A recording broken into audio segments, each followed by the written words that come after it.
Awesome. Well, thank you everyone for tuning in tonight. We are interviewing Geoff Coombe tonight, who is a prominent member of the South Australian herb scene, and we're actually having a chat with Geoff about his new book, which is right here. I'm sure you can see it barely, but Working with Snakes.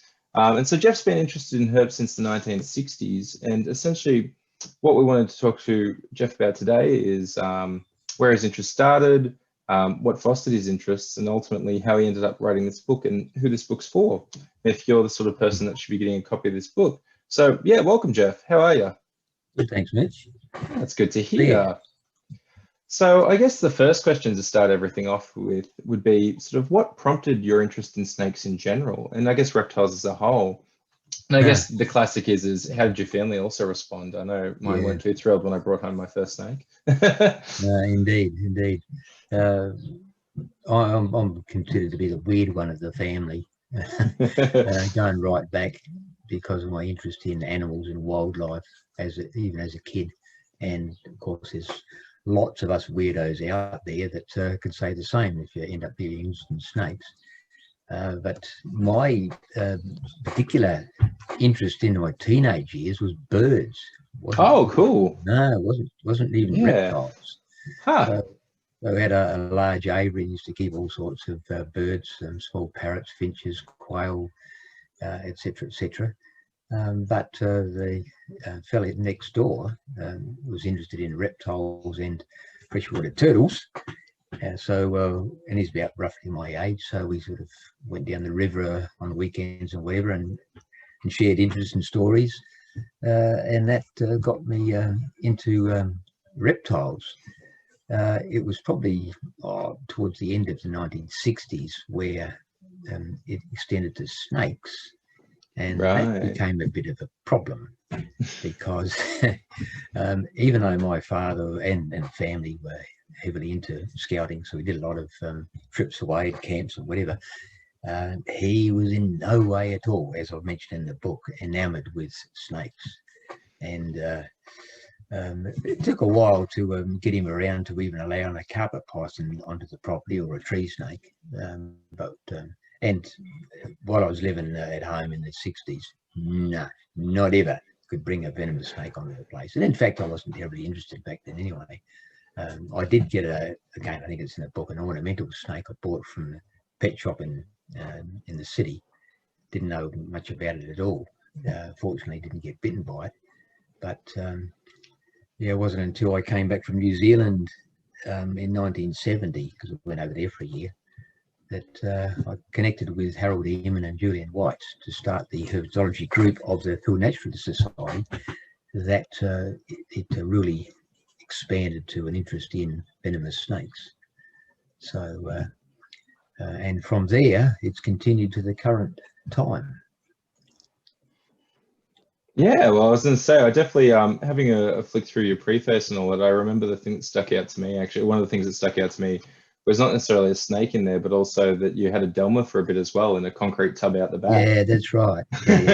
Yeah, again, I can't remember how I got on that, whether we caught it somewhere in the hills, or whether we bought it from the shop. Can't remember, but yeah, it took a fair bit of convincing the father to say, look, this is not a snake. Look at the little holes and look at the little leg remnants, blah, blah, blah, because I'd done a bit of research, fortunately, and I was able to convince him that it wasn't a small brown snake or anything else. It was, in fact, a lizard.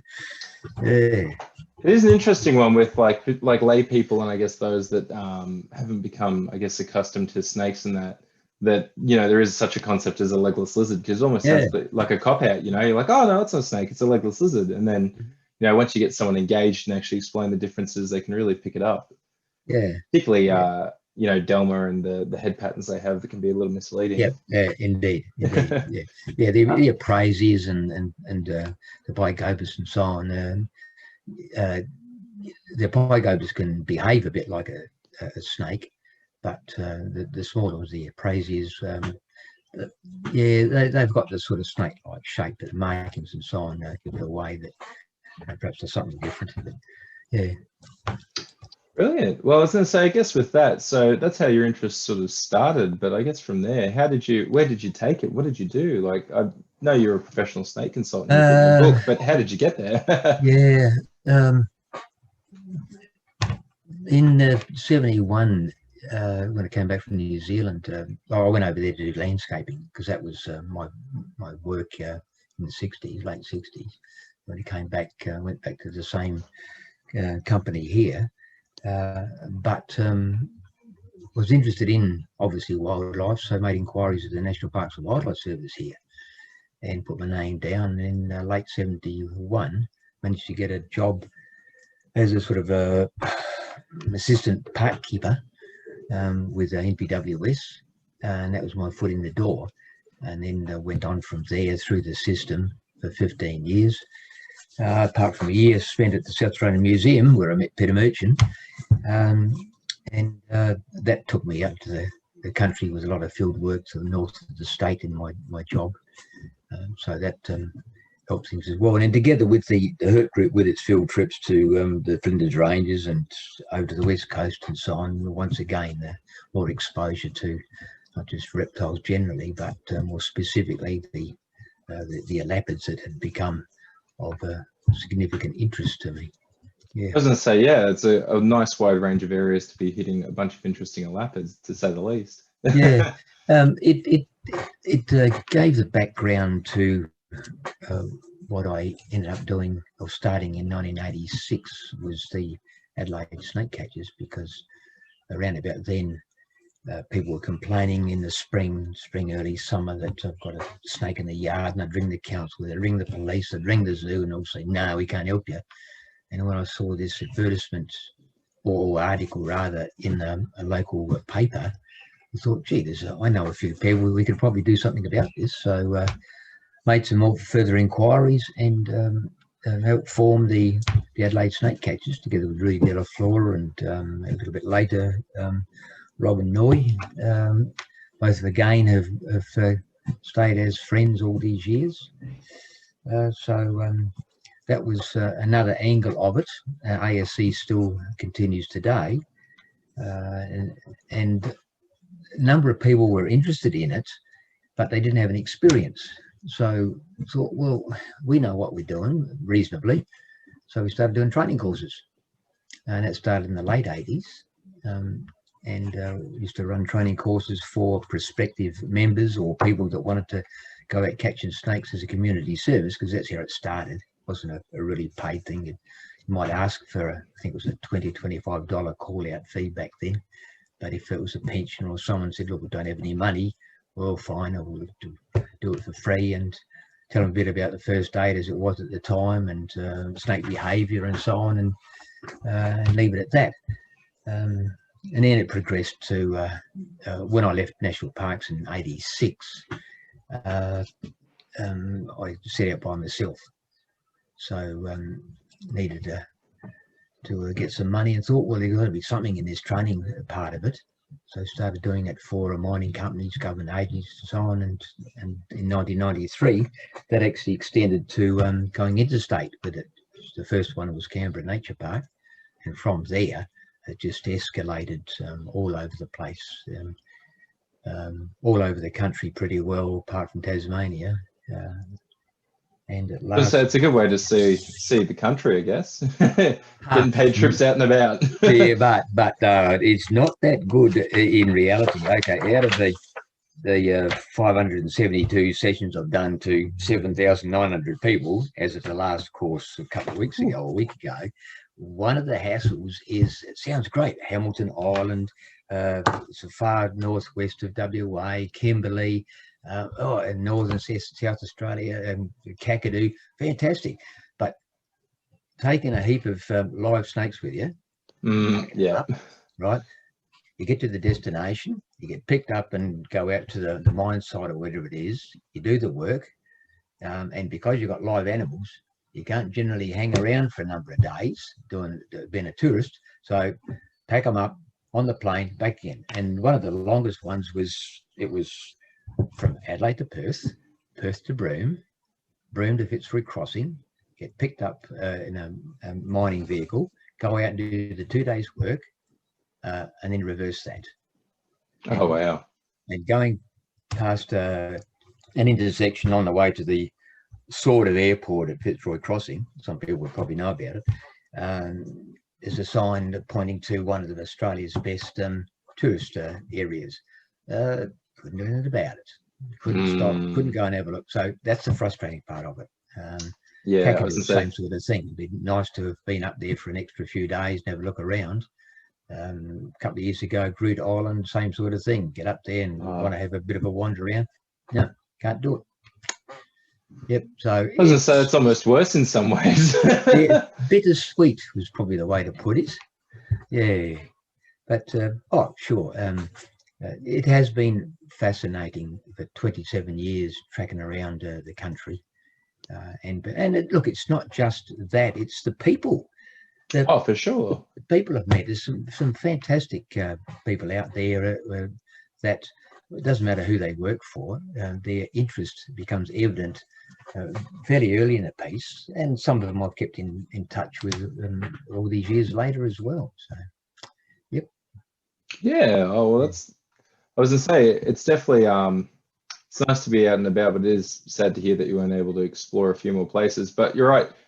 Whenever I've been out doing sort of stuff for my I do a bit of field work reptile wise as well. Some of the people you meet in the different places you go just bring so much more personality to the trip, you know, especially when they start getting interested when you talk about reptiles. Like it makes it, I guess, a more wholesome experience, you know, rather than just like, oh, cool. I'll take it a step further with you. I got a call from BHP in the early 2000s, I think. Can't remember exactly when. Would I be interested to go to Pakistan? Oh, wow. They were having problems with snakes on the Zamzama gas field, which is about an hour north by plane from Karachi.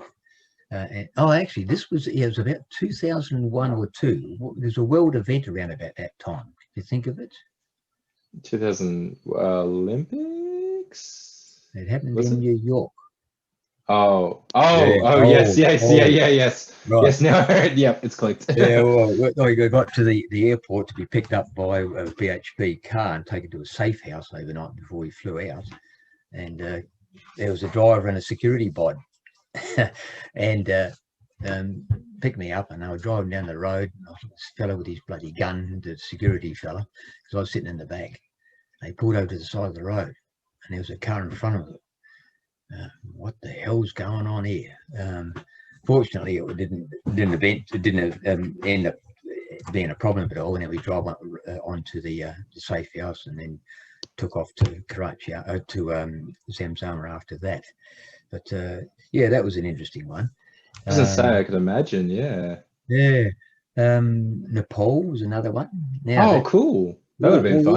Yeah. I went to a conference, the toxicology conference in Glasgow in Scotland after that, and met a bod from, he was doing a PhD, and met a fellow from Nepal, and got chatting to him and swapped our contact details, and came home, and sometime later, would have been 6 months, don't know, he contacted me and said, would I be interested to go to Nepal to do some sessions for some young people there, to help them get a better understanding of the local snakes in southern Nepal, the Terai area, and go through the first aid. So I prepared some PowerPoint stuff and whatever, and researched the snakes of Nepal, and headed over there and met a young fella. He would have been about 18 then, a mod, and did a bit on the weekend there, and then came home again. And then there was another one, kept in touch with him, and in 2018 we went over to Nepal and caught up with a mod again, and correspond with him frequently. And after he left school, he studied to become a doctor, and he's now a medical doctor in Nepal, specialising in toxinology. That's awesome. Which is bloody brilliant. Yeah, it is, isn't it? Absolutely brilliant. Yeah, I've got some it's cool seeing that journey too. Hey. Yeah, well, it's not just expanding our understanding of the world, but it's helping him get along the road of what he is obviously very skilled at and passionate about. He came to the toxicology short course a couple of years ago before we went over to Nepal to see him, and he caught up with some of the big names here, David Worrell and Julian White and so on, and that sort of, again, that's the buzz you get from being able to help people, because it pushed him along didn't push him, it encouraged him along the road that he thought he wanted to go, and that's exactly what's happened. Yeah. So. Well, as I say, I think that might be a good segue into, I guess, my next question, which is actually about your book. And so, again, we're here chatting about working with snakes. And I guess the first question I wanted to ask is, specifically about the book, I should say, is what made you decide to write the book, and who's it aimed at? Like, who's the audience you engage? It's been coming for a while. I was, as preparation for tonight, I was doing a bit of background digging in the computer, and originally I started making some notes about the idea of I called it a training manual, 2004. Oh wow, so it has been cooking for a while. And then after that, I think I just put it aside too hard, that sort of thing, and then looked again at it again in 2007, and then that once again fell in a heap, probably because of all the travel I was doing at that time and so on. And then 5 years ago, I decided, look, I've got all of this stuff, got a lifetime of information here, I want to make it available. And Nick Kleeman in Melbourne, when I sent him an early draft for his comments, what he thought of it, he's the one that came up with the idea that it would be a legacy book. Well, when I think about it, it is, because I tried to put almost 50 years of interest in these animals into a format where it'll not just be of interest to other people, whether young people getting involved in this or those that have been doing it for a while, but particularly, say, in the second part of it, to try and help people with some practical information, with an emphasis in particular on safety working with venomous snakes. That's the main thrust of it, is safety. Yeah, so that was the impetus to get going. It's been up and down for these 5 years. There was a period there for 6 months I did absolutely nothing. I just become disenchanted and couldn't be bothered. But last year picked it up again and thought, well, you've got to finish it. Well, these hundreds of hours of working at it and over 90 drafts of the bloody thing. So I thought, well, you've got to finish it. Yeah, talked to a lot of people about it, and obviously did a lot of reading, because the extensive reference list, every single one of those I've looked at. Okay, the books I haven't necessarily read from cover to cover, but where it relates to anything to do with snakes, it's been read. I was going to say, that's one of the things I really noticed in it as well, is specifically in the acknowledgements, the people that, you got feedback from, advice from, and things like that, or contributions from, as well as the list of books you researched is huge. Like, in its own way, it's basically a reference book in that sense. Like, you can just have a look at what's there and really sort of go, wow, you've covered a whole bunch of the, I guess, historical and current readings on snakes as a whole. Well, that's the thing too. Look, for instance, and this is part of, I've got a whole heap of old books here, and there's just a couple of them, and some of these, this one, for instance, it's an original 1878. Yeah. And one of the interesting areas for me is what people think about these animals, and this helped a great deal to give me the background to early attitudes, whether it's overseas, whether it's colonial Australia and so on, and all of these, reading them has been fascinating. Yeah, I was going to say, just on that, I guess, is it the book's broken into two parts. You just want to sort of go through what's covered in, I guess, part one and then part two, because part one's just this brilliant composition of theoretical stuff, and then, as you mentioned, part two is a bit more practical. Yeah. What's sort of covered in each half a bit more in depth, I guess? Yeah, okay. Probably the easiest is to roughly go through it. Well, the without going into the finer detail, the chapters, the first one's what is a snake. So just basically gives a brief rundown of the description of the snake and so on, and compares it with some of the picopodids. Then the next one is naming and identifying snakes, so that gives some people some ideas on when the snake catcher, snake consultant is out and about. So what are they dealing with? But it also gives a bit of a background to it too, that like the first elapids described. So trying to make it a bit more interesting. Then sometimes I'll start to delve into an area such as here, where using dichotomous keys, but I don't have the science background to go into that in detail. So what I've done here, as I have in many other areas, including in the areas of the venom and so on, is refer people to other sources. So if they're interested, they can pick up a little bit of information, maybe get them going in that area, then say, okay, from here you've got to go to this website or find this book or whatever, and then that'll give you the authoritative information that you need to have a full understanding. Biology of snakes, same sort of thing. Basic details about anatomy and so on. What the area there that was particularly interesting for me was trying to get a better understanding of senses. And what in particular was the sensory organs in the skin of snakes.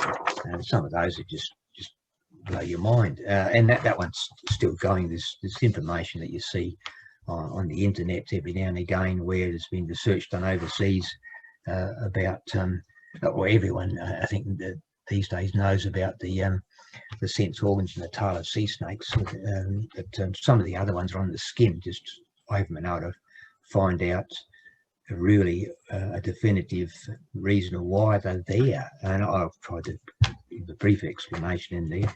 Then ecology.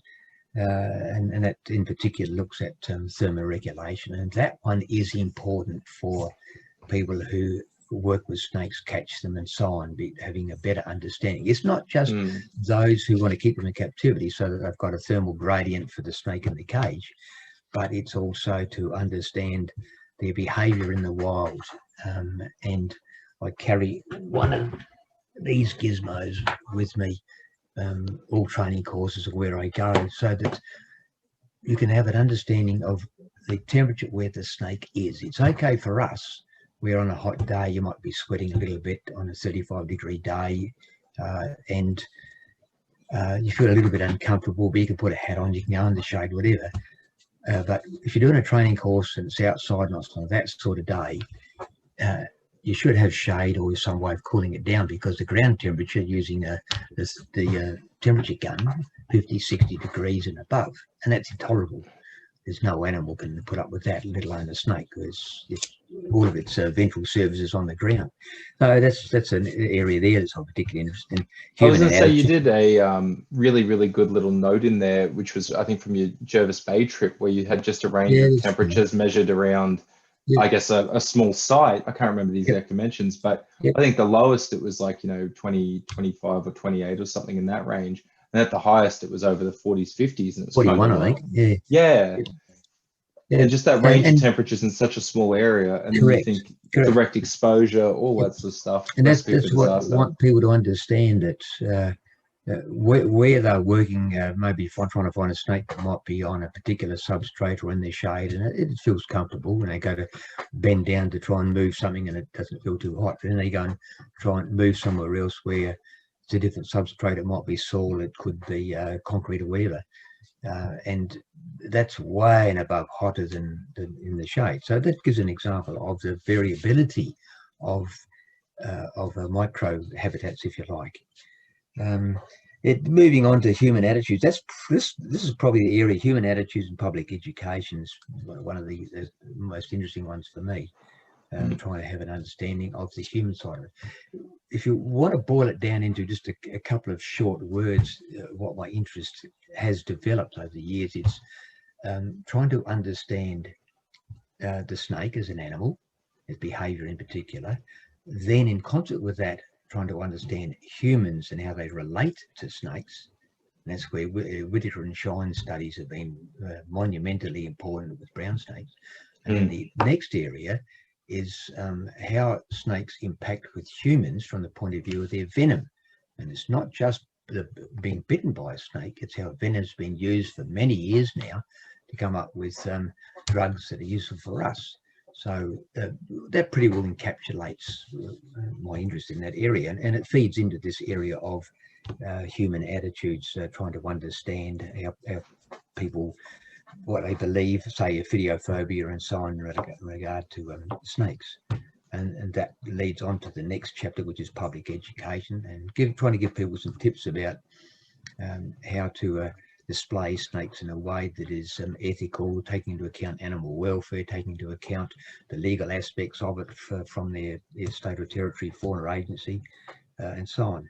And then interactions between humans and snakes, and that one picks up quite a bit from the Whittaker and Shine studies with brown snakes, and hopefully any snake consultant, any person involved in these around Australia, apart from Tassie, where there are no browns, they have looked at or will look at these papers by Whittaker and Shine, because they're just so important to give us a better understanding of snake behaviour.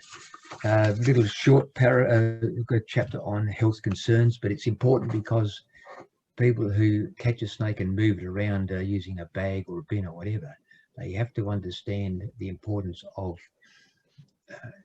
cleanliness in regard to their tools and equipment and where they keep them, even if it's only temporary for a day or so before they re-release it. Because and that's picked up more also with the chapter on translocation. Also look at the potential in that chapter of zoonoses, and that's the cleanliness side of it too. Allergic reactions. Snake hazards is the last one in the first part of the book, and that looks at our situation in Australia on a world perspective to start with, and then really, when you think about it, despite all the tourist information or blurb about Australia being such a dangerous place with their spiders and sharks and snakes and whatever else, trying to put it into perspective. In part two, or that looks at in detail snake venom. And you will notice, as you did, Mitch, right at the beginning, I put in a disclaimer about the book, that it's not a scientific text. It's not intended to be one. It's intended to be a compilation of information that I've gleaned over the years and from my knowledge and experience about these animals. And I lean heavily on others in the area of venoms in particular, and also snake bite. And there, one of the areas that I've leaned on in particular is the book by Murch and Rasmussen and Weinstein in 2017. That again, anyone that's interested in our venomous snakes, they should have a copy of it, because it's got some great stuff in it. And the chapter, I was to say, it is a good book, isn't it? Yeah, the chapter by Scott Weinstein is particularly good, looking at envenomation and first aid and so on. So then look at risk groups. It's very short, only a couple of pages from published literature of what are risk groups around the country, and to work in Queensland years ago, looked at them in particular. Obviously, children are one of the main issues there. Snake bite and first aid, in a lot of detail with that one, and one of the areas there of this particularly interesting is the brown snake paradox, and the issue of brown snakes having very, very toxic venom from the point of view of neurotoxins, comparable to almost to a coastal taipan. But that's not what kills people. It's the another component of the venom which causes the blood to be unclottable. So look at that, and also the what we know currently about the first aid, the pressure bandage with immobilisation, which hopefully most snaky people have caught up with now. Why it's the name has been changed, and that's to give more importance to the immobilisation side of it. I say it might be worth just quickly touching on that part of it and sort of Yeah, focusing on how it went from PIB to you PBI. suggested to look at that Yeah, a little bit later, I think. yeah. Or we can touch on that then actually if you want. I just thought because you're walking in, but it doesn't. We can get there. Yeah, There's a well, good if you list of want to questions, guys. keep following the, depends on how you go time wise. Look, I've got a night, but maybe a 2-hour session would not be appropriate for the HS audience. Then role of snake consultant. What I've done there is trying to give a bit of background. One thing that I haven't touched on at all yet, which is important, is why I've aimed it at Australasian snake consultant. Yeah, that is a very good point. I have noticed those sections of the book. Yeah. In 2000, I was approached by some people in New Zealand to see would I be prepared to train some of their staff from what was then the Ministry of Agriculture and Forestry to help them catch snakes. What the hell for? Like everyone thought, you don't have any terrestrial snakes in New Zealand. What's your point? But then it became obvious that these quarantine people and others, there wasn't just them, there were a few others as well, snakes were coming into the country. They have been doing for 100 years through shipping and other avenues, airports as well, but predominantly shipping and containers and so on. And they've been coming to Adelaide for training. They didn't come this year, and they won't, of course, hopefully next year, to top up a basic number of staff throughout the country, North and South Islands, to have at least an understanding and basic practice with the venomous snakes, so that when the snakes do come into the country, it might only be a handful a year, they have got some idea of how to catch them and remove them. And so that's the idea of that.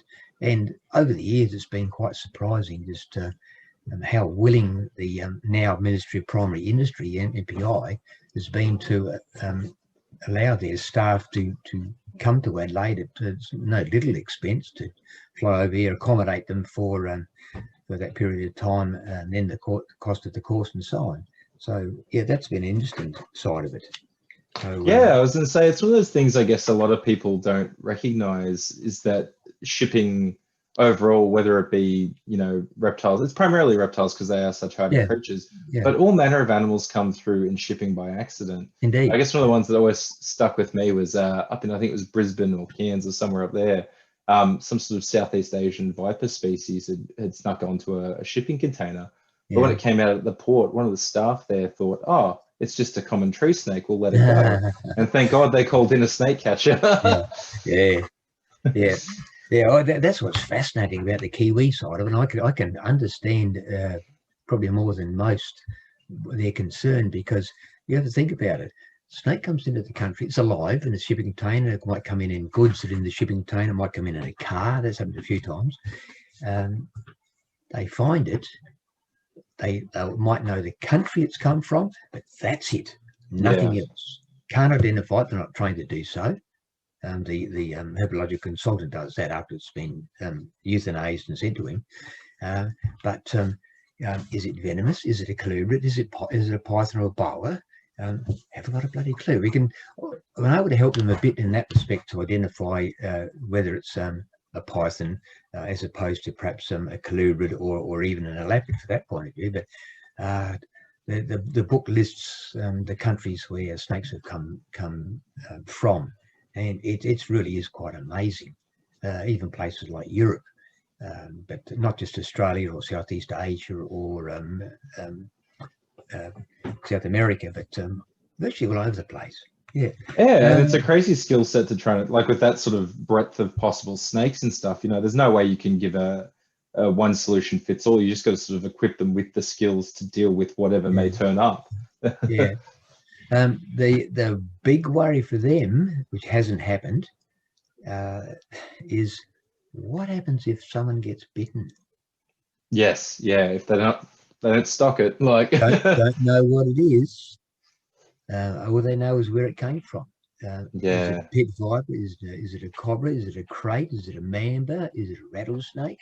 It gets some idea from the origin, and the only antivenom in the country is in a hospital in Auckland, and it's Australian polyvalent.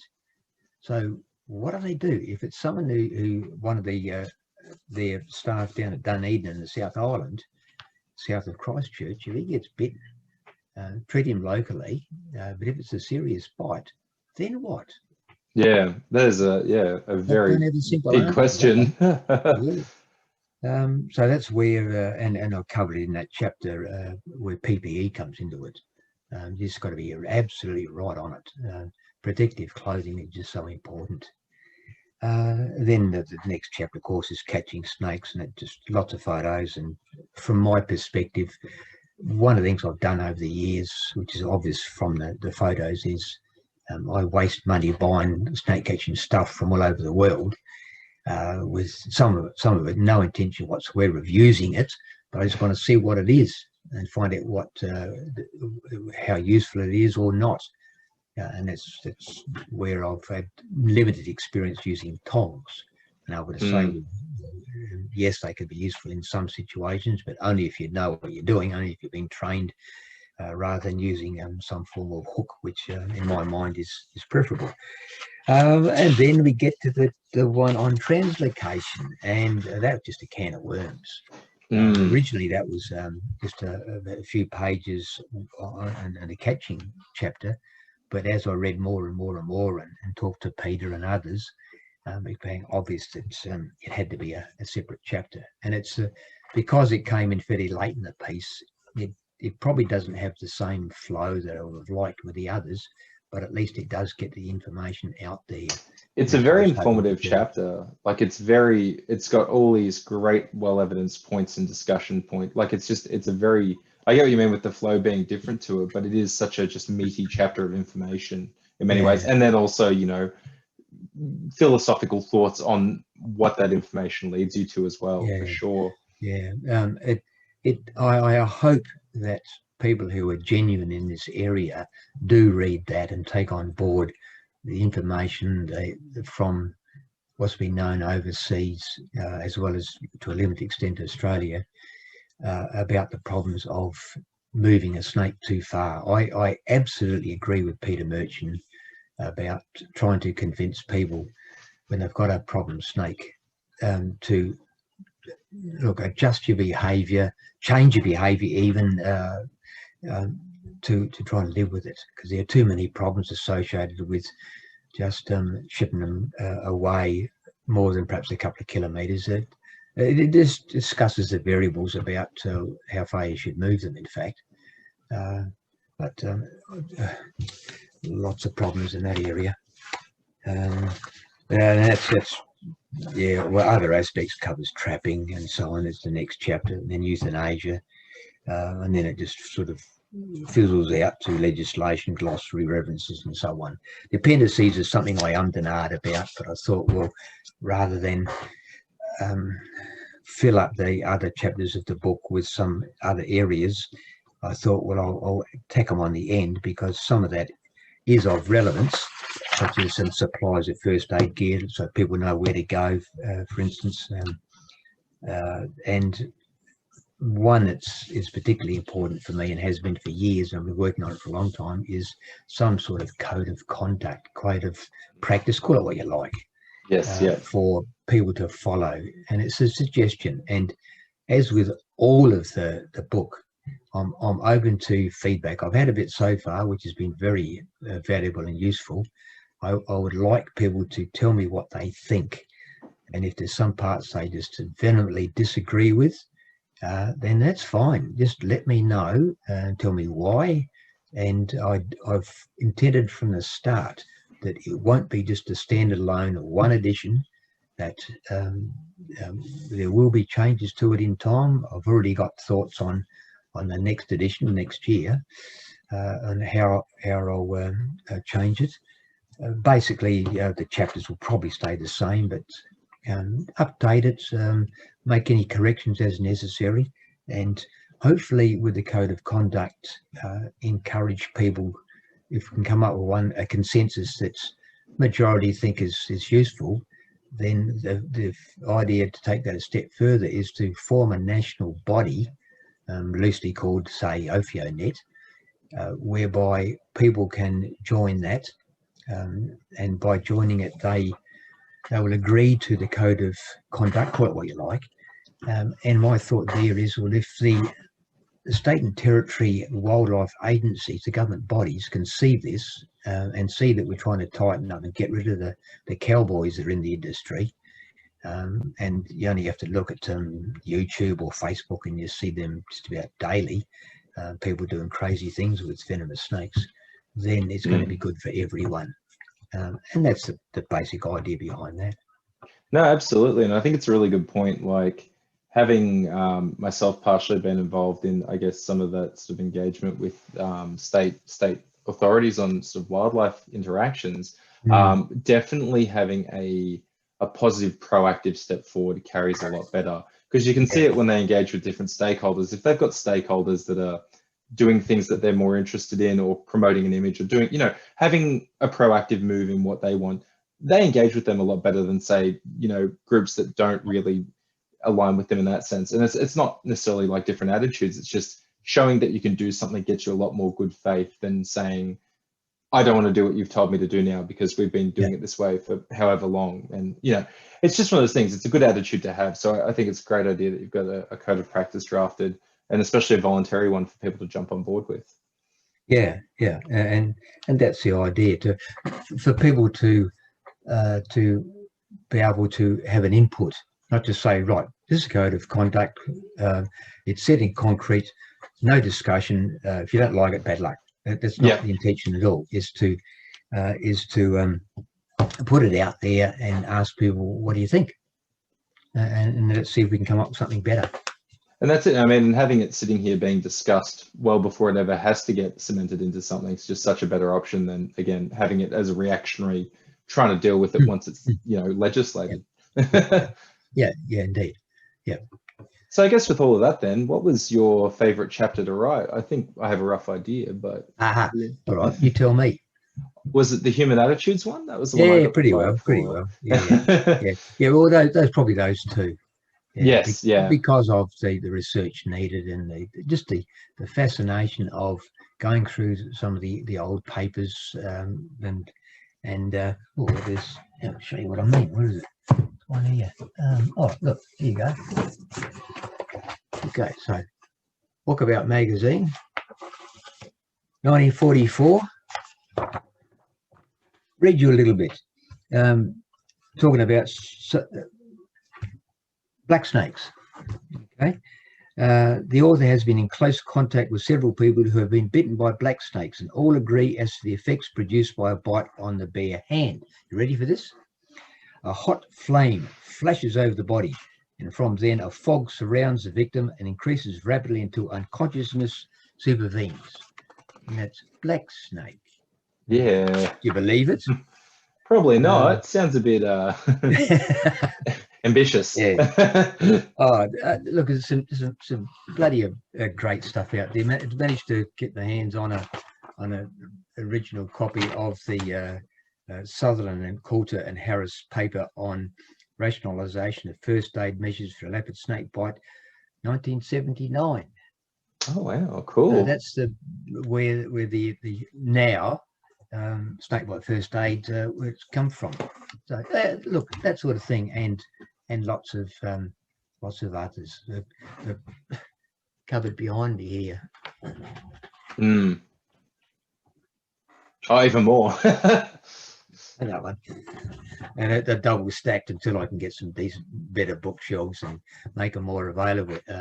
There's information from all over the place. Yeah. And so definitely how a reptile book collection or a natural history book collection evolves. You have a shelf, you keep filling it up, and then you run out of space, and then you sort of just wedge books in as they fit. That's how mine evolved. There's some other good ones. The one at the top here, maybe you can't quite see it. I can't quite see it, sorry. Above Atlas of Snakes of the World. Oh, yes, yep. You should recognise that one.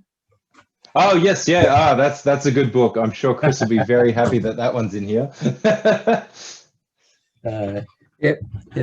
So I guess on the point of that, then that's a real good one, because when I was speaking of Chris too, actually, him and I were having a conversation about this, and one of the segments that sort of really resonated with him was the modern day fallacies, and things that people have sort of, just, it started historically and it's evolved to being, I guess, this modern day thought about snakes. And I guess what's one of the craziest ones you've ever had to deal with, or you've been exposed to? Like, I remember I did a first aid course, and it was a accredited first aid, and obviously as part of that you have to do snake bite first aid, and just the stories that the instructor was giving on snakes and their attitudes were just outrageous. Like it was just fabricated junk of fiction. So oh yeah, what's the craziest you've had? You're probably much more in depth with them than I am. I probably couldn't give you one, because there is so many. Blimey, the old first aid, inverted commas, treatments, just over 100 years ago. Development antivenom was being developed around that time. It was the late 1890s, and they were still doing mad things, like injection of ammonia, strychnine, just crazy. Hey, the medical people at the time believed it, and when you think about it, very small dose seemed to do something, maybe stimulate the person to help them get over it. Obviously, a non-lethal bite, but if they'd increased the dosage significantly more, then of course they wouldn't have had to worry about the effects of the snake bite, because they, I was going to say, it'd be the ammonia. Killed them. Yeah, I've got in that chapter on snakebite, I've gone through that a fair bit of detail, and having looked at all these interesting old books.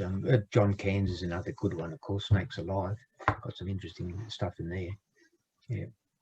So I was going to say, I guess on that point then, about snake bites and how it's changed over the years, and I know we touched on it a bit earlier, and I guess we kind of got to the point where we're going to properly touch on it. But I guess the big change from PIB to PBI, do you want to sort of explain that to people and really, I guess, talk about the crux of why it went through that change? Yeah. Look at several things about it. One is the identification of the suitable pressure to collapse the lymphatic vessels to slow or stop the venom spread into the central circulation, and that was, I think, 94 where that work was done. So we understand what that pressure is for an arm or a leg, and it's detailed again in the book. Another one was a study done by Bart Curry et al. Well, actually, no, he wasn't the primary author, in Darwin, a bit over 10 years ago, where they had a whole heap of students, and they injected like a radio tracer into them, to an arm or leg, I can't remember what it was, and then applied a pressure bandage, one crepe bandage, another one's elasticide bandage, and then put them in the back of an ambulance, laying down, of course, and then just drove around for about half hour or whatever. Canali is their primary author, and it's worth having a read of this. It's quite fascinating, because they found that the crepe bandage didn't attain the pressure required to do the job, and didn't maintain the pressure, whereas the elasticized bandage did in both cases. And with practice, people were able to apply the bandage so that it was appropriate. And that's the key part of it too, is it does require practice. It's not a matter of someone buying a first aid kit or a couple of suitable bandages, these sort of smart bandages these days, and having a bit of a read that, yeah, I think I know how to do that, without actually practicing, and get someone to do it on you, you do it on them, so you're a partner, a child, whoever, a workmate, and do it more than once. And this is what I say to people in the training course. Yet we go through this in a bit of detail, about an hour and a half session, but you have to practice. You have to know what it feels like, because if it does happen, then it's going to require you under pressure to be able to do this first aid so that it's effective, and not have any detrimental effects, such as what might happen if you apply a pressure bandage too tightly, if you double it up, and that can be an issue. The key there is that getting the right bandage, but knowing how to use it. And some of the bandages, where are we? Okay, so That's a very lightweight bandage, so not much use at all.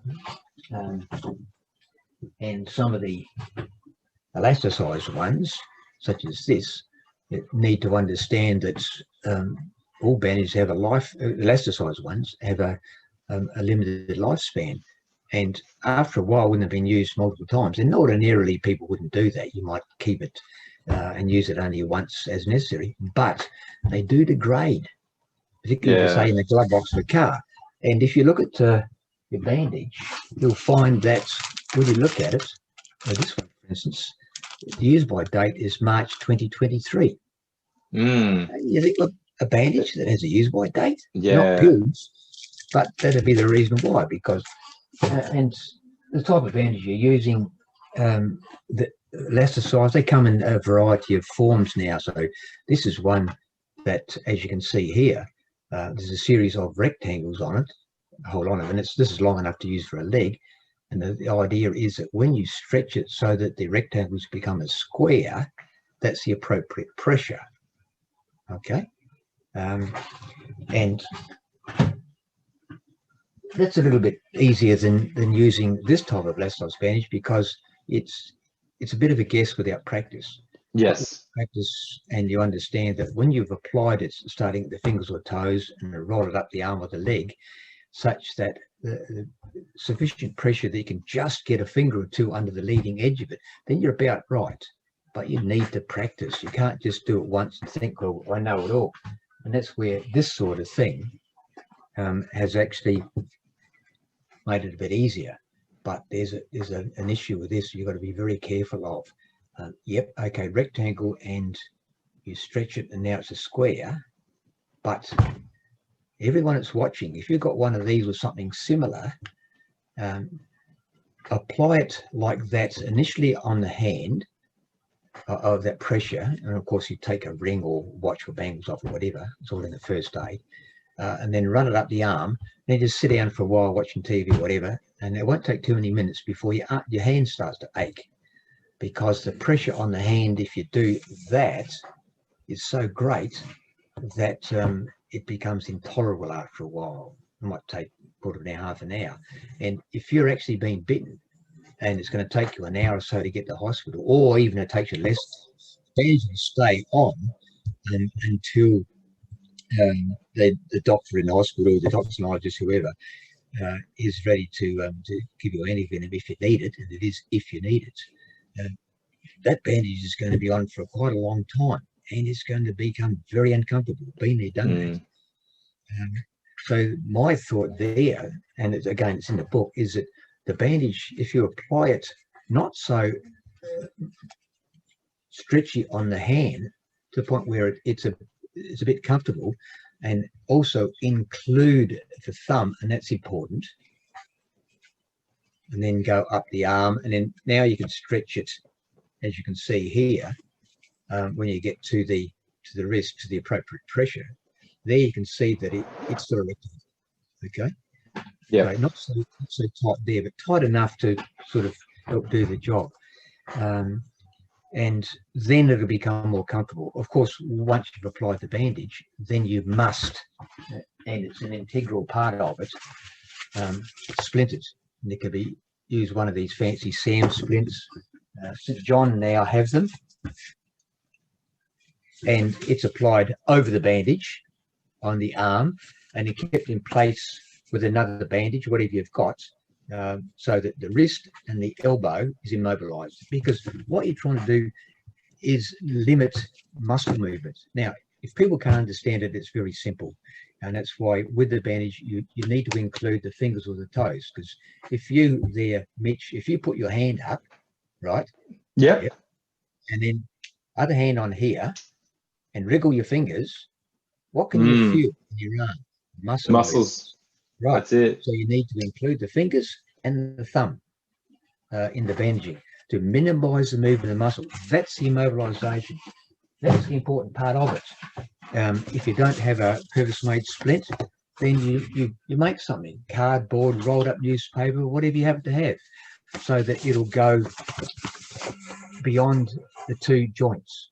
If it's a leg, of course, all you need to do is a bit of padding between the ankles and the knees after you've put the pressure bandage on over the clothing, and then just strap the ankles and knees together, and that's your splint, and that does the job.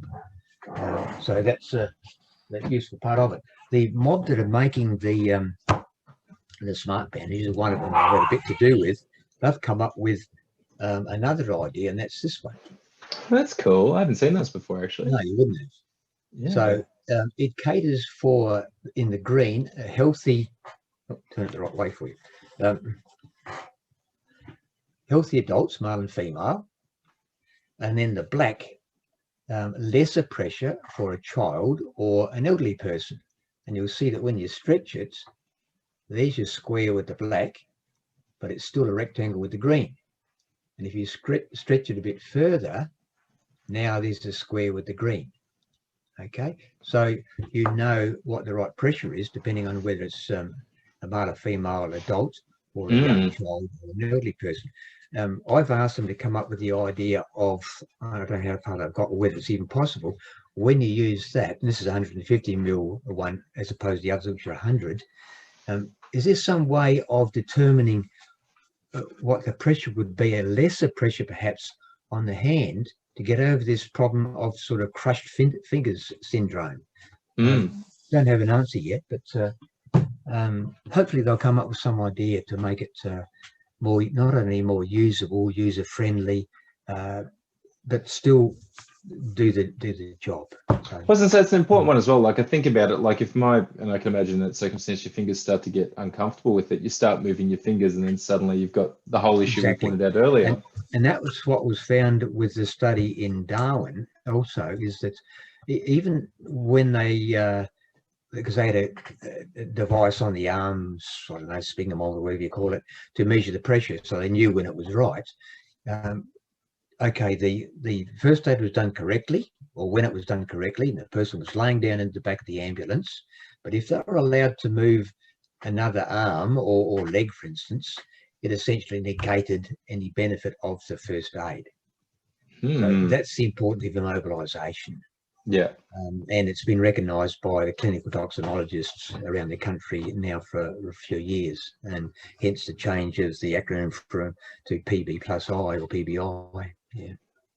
I was gonna say, I guess it's again a good segue with you bringing out that bandage and highlighting how a bite is different from person to person. But I know it's something you touch on in the book quite well, is that every bite is individual. It comes down to the circumstances the snake's in, the circumstances the person, and obviously the bite site. Do you just want to sort of briefly cover that? I mean, it's really I found it really interesting personally, and it's something I was loosely aware of, but I think you do a really good job of sort of discussing it and explaining what you should consider. Yeah, the variabilities, when you think about it, or basically in three areas. One is, of course, a snake. The other one is the person that's been bitten, and the third one is the first aid medical treatment. And from the point of view of the snake, well, you're not just species, it's where it came from, because we know from studies that have been done now for a number of years that geographically the venom changes. It changes or can change in an individual snake over time. That study was done in Adelaide years ago with a brown snake. It changes between males and females, juveniles and adults. Probably age comes into it as well, and obviously health, I suppose. But then, of course, the person, well, where were you bitten? Was it on the finger? Was it on the face? Was it on the body? Was it a single bite? Was it a glancing bite? Was it a bite through clothing? Was it a chewing bite? All of this comes into it as well. Then, of course, was the first aid done appropriately? The materials used, were they useful? How long before an ambulance or flying doctor or whoever gets to the person? How long to hospital? Does the hospital have the appropriate anti-venom? Just all of these combined means that anyone who says to you that if you get bitten by death, that you're going to drop dead before you can walk the length of your shadow, or if it's by a coastal taipan, you might as well just sit down under a tree and wait because you're going to croak anyhow. They don't know what they're talking about, because there's I've definitely heard that one. I've definitely heard that you've been bitten by a coastal taipan, so you might as well have your last cigarette because that's all you're going to have. Yeah. Um, with neurotoxins, again, you look at it or go through, probably preferably go through Merchant et al.'s book, because Weinstein goes into more detail than I can, because he's a clinical toxinologist anyway. The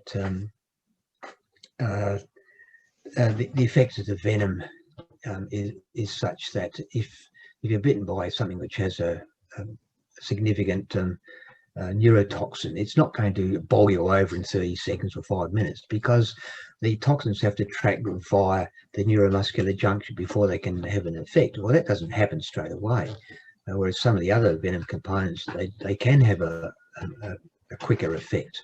So again, that's all part of it. Yeah. No, absolutely.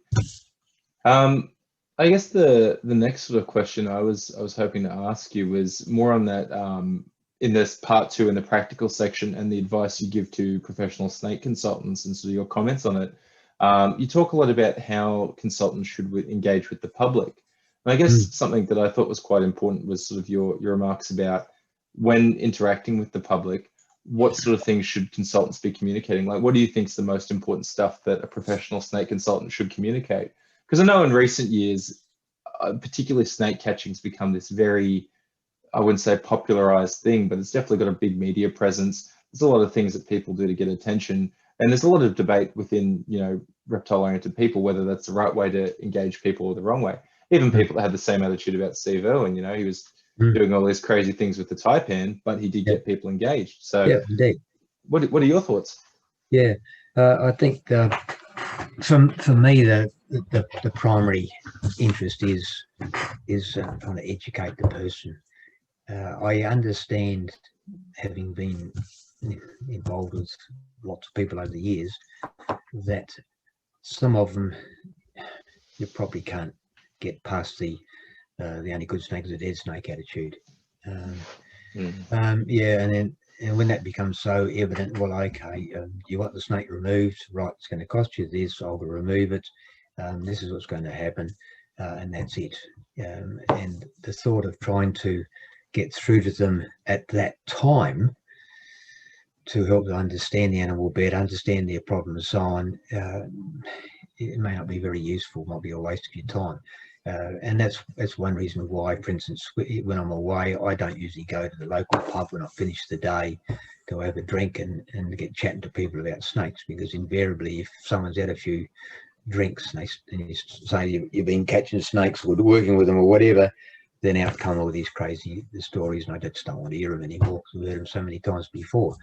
But public education, it's easier at a display or an awareness session or whatever, community awareness session, because for the most part people are there because they want to be there and they want to have an understanding. Not quite the same as sometimes when you're in someone's backyard and they've got a problem, the dog's been bitten or the kids have been harassed by this brown snake in the yard or tiger or whatever it happens to be.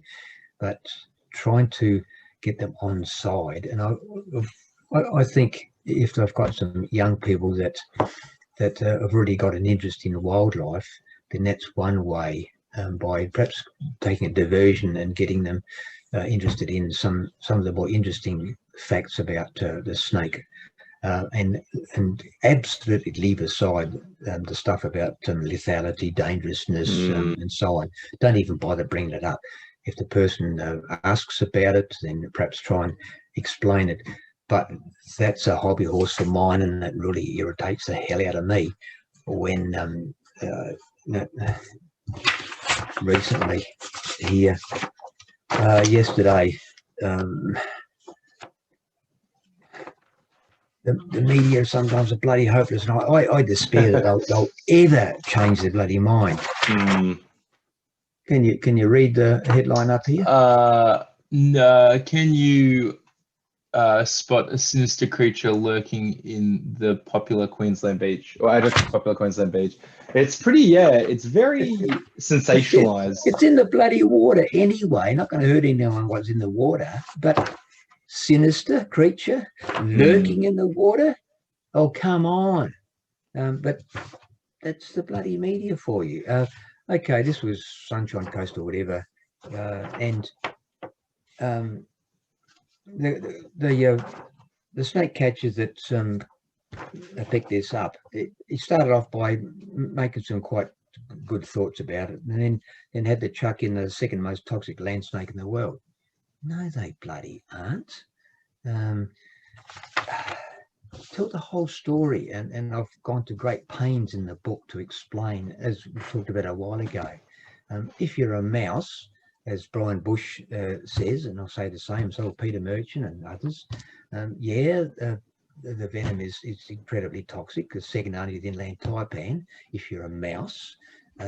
But how to measure it is not as simple as just going jab into the mouse with a snake venom. It's far more involved than that. And unless you're prepared to read, understand, and try and tell the whole story, don't even bother with that. Try and pick up something about the snake which is positive, that's going to help people, whether it's a snake in that situation in the water or it's in their backyard or whatever. Another one here, look, that one was just the other day too, and talks about inland taipans.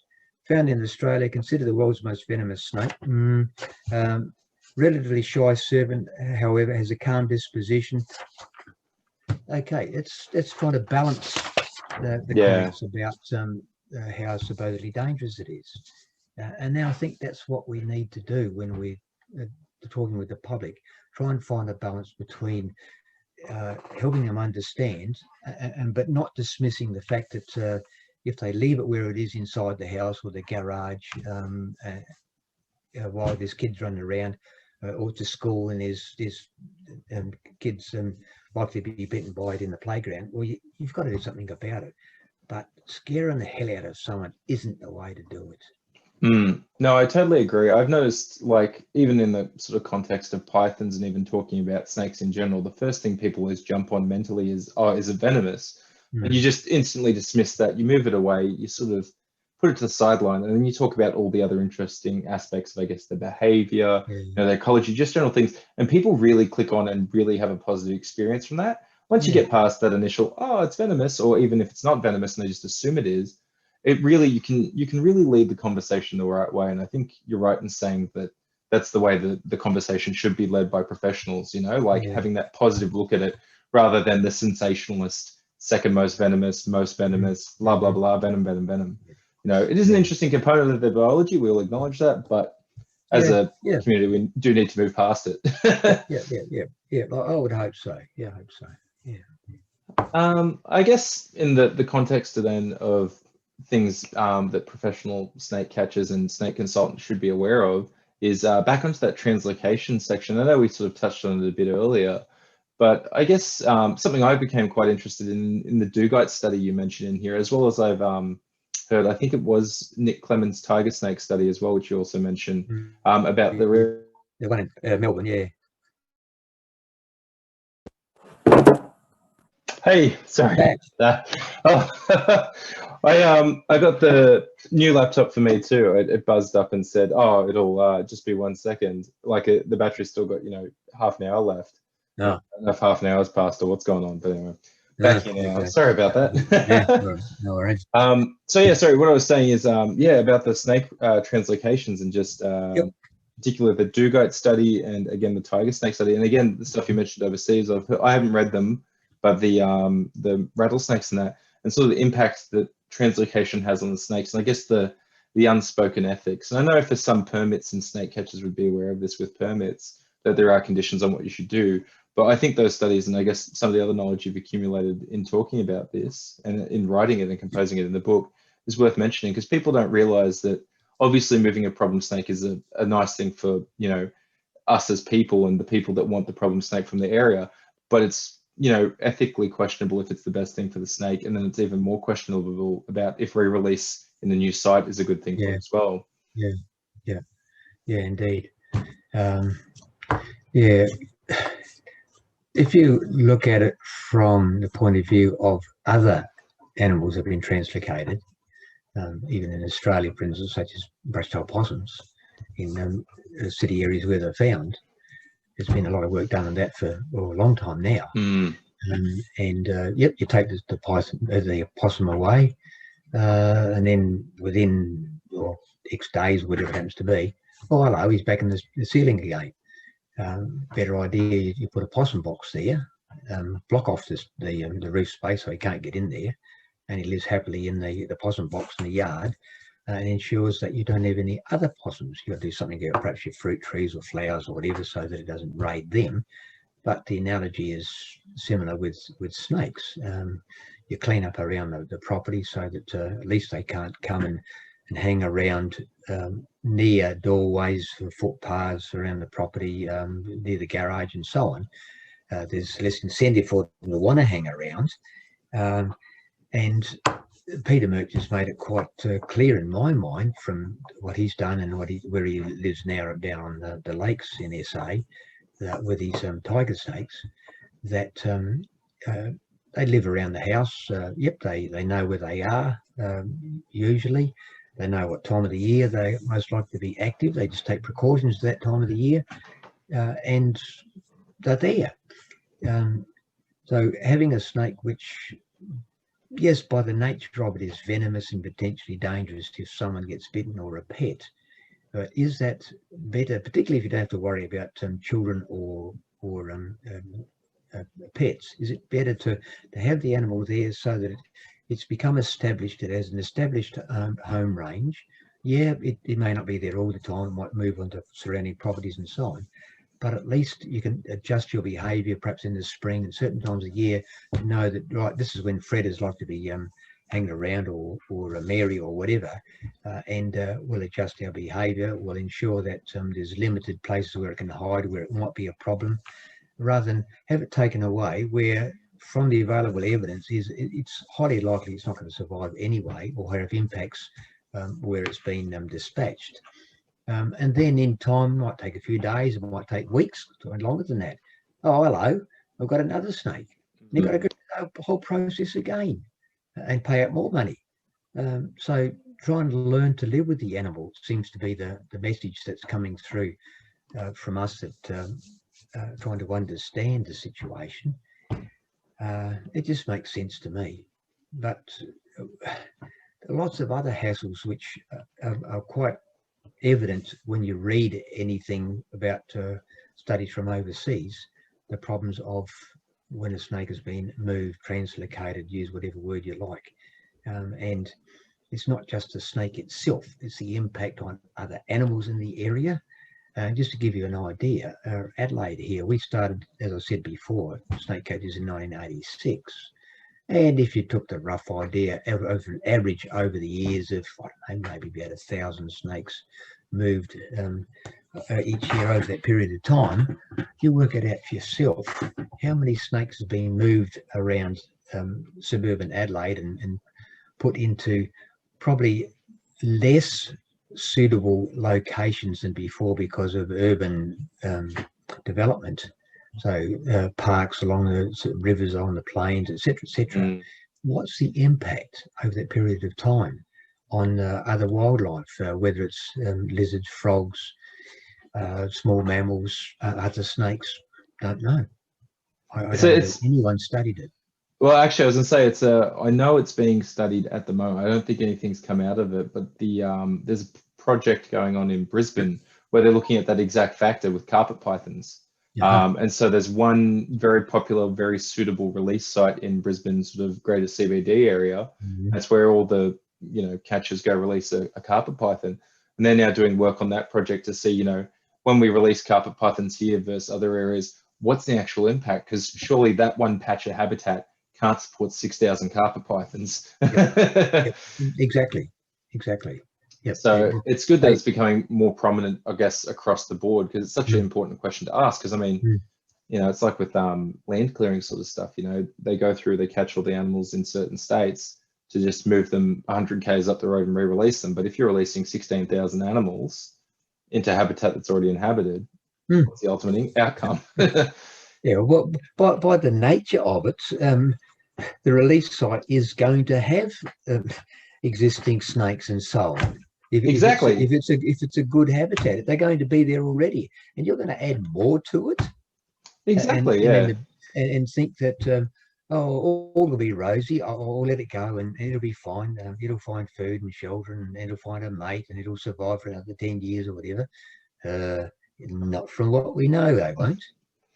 I was going to say, yeah, unfortunately, when you see the numbers behind it, it's a very rich ask.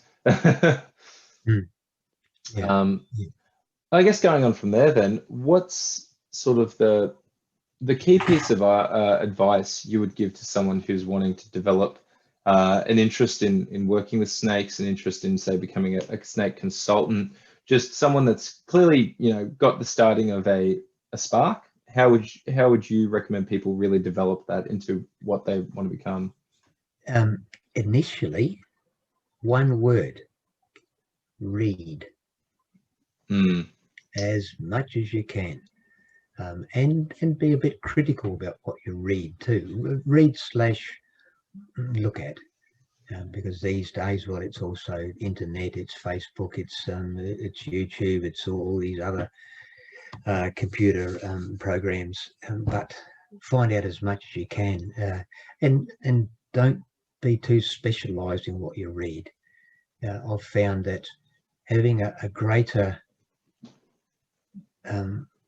general knowledge of wildlife has come very handy over the years, because, and again, it's what I'm trying to put over in the book, is if you know more about the ecology of the animal you're dealing with, what it eats, where it lives, where it comes from, etc., then you're more able to be useful and help the public when you're talking with them as well. So rather than just go there, catch a snake, oh, you know what the first aid is? Yeah, okay, good, right, that'll cost you $90 or 150, whatever it happens to be. Good, see you later.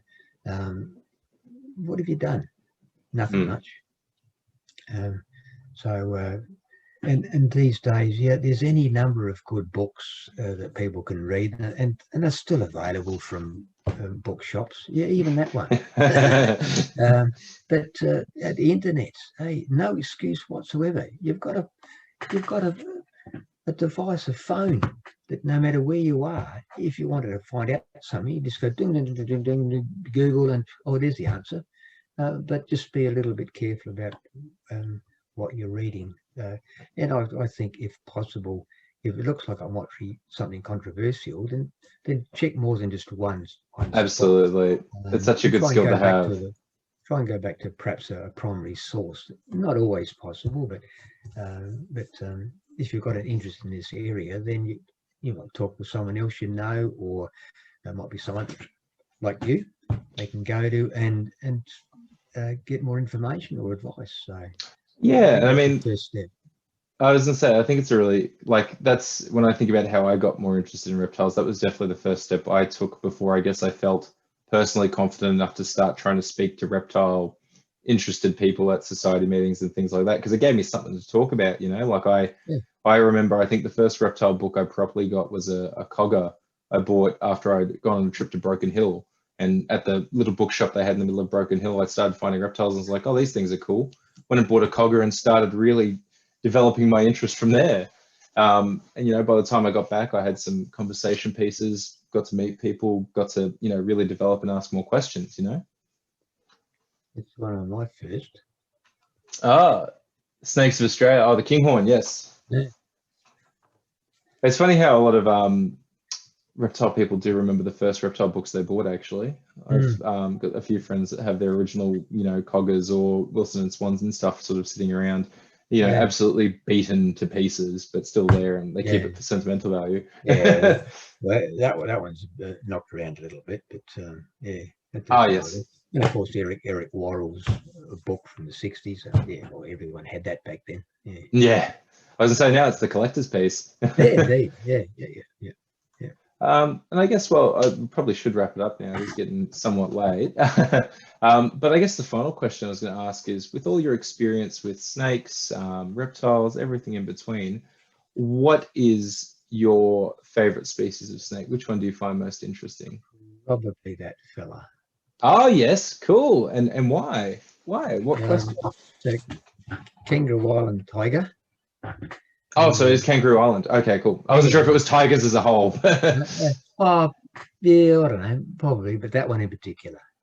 Okay. Because over there years ago, and driving from Kingscote, people know KI, they understand what I'm talking about, down to the Flinders Chase down the western end of the island, and go along the bitumen and saw this snake on the side of the road. It was immobile. I thought, oh, it's dead. We'll perhaps drive back and have a look at it.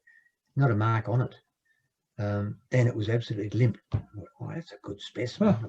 Chuck it in the back of the hire car, went down to Flinders Chase for a couple of hours and came back to Kingscote where we stayed and tipped it out onto the grass. And bloody hell, the thing moved. It's alive. Whacked it in a bag and took it home. And then tried to look after it and kept it alive. And it was 18 months before it would eat by itself. Oof.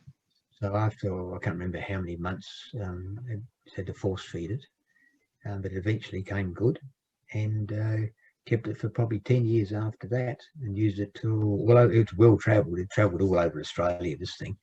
But just a stunning colour. I was going to say, it looked phenomenal in the photo, and the KI ones just have that beautiful back pattern. Yeah, just copper all over. It was, a whole body was copper, not just the forebody, all of it. Just absolutely stunning creature. But I think tigers generally too, because of temperate malapid found over such a variety of locations of southern and eastern Australia. I think Worrell's comment about them being gentleman snakes, inverted commas, is correct. And just to give you one anecdote, it wasn't me, but it was a friend who used to work for me. He was doing some field work in the southeast of South Australia, one of the swamps there. And he'd finished the day, and he had his arms full of trapping gear and so on. And he's pushing through the tea tree scrub at the time, and had his Akubra hat on. And he was sort of like this as he's pushing his way through the tea tree, because his arms were full. And he got to a point where he could hear this snake hissing. Being experienced with him, he knew what there was a snake in the vicinity, and he was looking down around his feet, nothing there. He dipped his eyes up, and the tiger snake in the sort of eye level in the tea tree was that close he could barely focus on it. He just sat there, and he sort of quietly backed away and went around it. Gentleman snake. Could have whacked him on the nose, but it didn't. I was going to say, it is just on that. I've found it very impressive. And I guess talking about, you mentioned it earlier, Facebook, but there's a person down in Victoria, I think it is, that's been sharing videos basically every third day of just tiger snakes doing the most fascinating things. Must have a pair that lives in his property or lives nearby, but, climbing trees, going up the little sort of bits of bark, or, just cruising around doing their thing, basking. But it's one of those just like brilliant natural history things where you're like, oh, I'm glad someone's capturing this and enjoying it. He had a bit today. It was Tim Caldwell talking about Caldwell, that's it. Yes. tiger snake behaviour. Great stuff. Yep, yeah. Really good. No, they are fascinating snakes, and even the variability in them. So a well chosen snake, I must say. Thank you. Yeah. Well, I guess with that, we'll wrap it up. So just as a final spruik, don't forget that the reason we had this chat tonight was for Geoff's book, Working with Snakes, a guide for professional snake consultants, more or less. Definitely worth checking out. You can contact Geoff directly if you'd like one, or the AHS will also be having them at our regular meetings, which start up again in January, hopefully. Now that sort of COVID has relaxed a little and the restrictions are a little more easy, we're hoping to get back to in-person ones. Yeah, thank you so much, Geoff, for your time tonight. Thank you for writing the book, and it's been an absolute pleasure. Yes, it has indeed. Good. Thanks, Mitch. Okay. Easy. Bye. Bye.